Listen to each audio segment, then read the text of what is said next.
आज की इस वीडियो में हम काफोरेक्स सिरप के बारे में जानेंगे। काफोरेक्स कोच सिरप है जो कि यूनानी मेडिसिन है।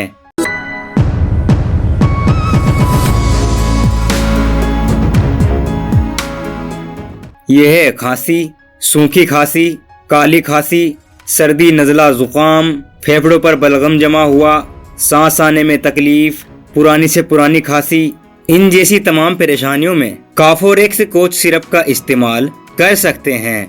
इसमें देसी जड़ी बूटियों का इस्तेमाल किया गया है जिससे साइड इफेक्ट का खतरा भी नहीं रहता। इसमें अबरेशम मुकर्रज, अजवाइन देसी, अलसी, बदियान, बेहिदाना, गुले बनफशा, गुले सुर्ख, गुले गजबान, यह सभी जड़ी बूटियां इसमें कूटकर मिलाई गई हैं। यह सिरप देसी तरीकों से बनाया गया है। अब बात करते हैं इसके इस्तेमाल की।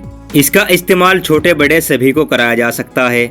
जिनको भी खांसी की समस्या हो, सूखी खांसी हो, काली खांसी, पुरानी खांसी, सर्दी, नज़ला, जुकाम, फेफड़ों पर बलगम जमा हुआ है, थूक में बलगम आता है और सांस आने में भी तकलीफ हो रही है, वह सभी इसका इस्तेमाल कर सकते हैं। इसका सेवन दिन में 2 से 3 बार करें। जिनको ज्यादा परेशानी है वे दिन में 3 बार और जिनको कम है वह दिन में 2 बार 2-2 चम्मच दिन में 3 टाइम या 2 टाइम इस्तेमाल करें। छोटे बच्चों को आधा चम्मच ही इस्तेमाल कराएं। बात करें तो इसके प्राइस की, यह 100 ml में 65 रुपीज में आपको मिल जाएगी और 200 ml में 120 रुपीज तक मिल जाएगी।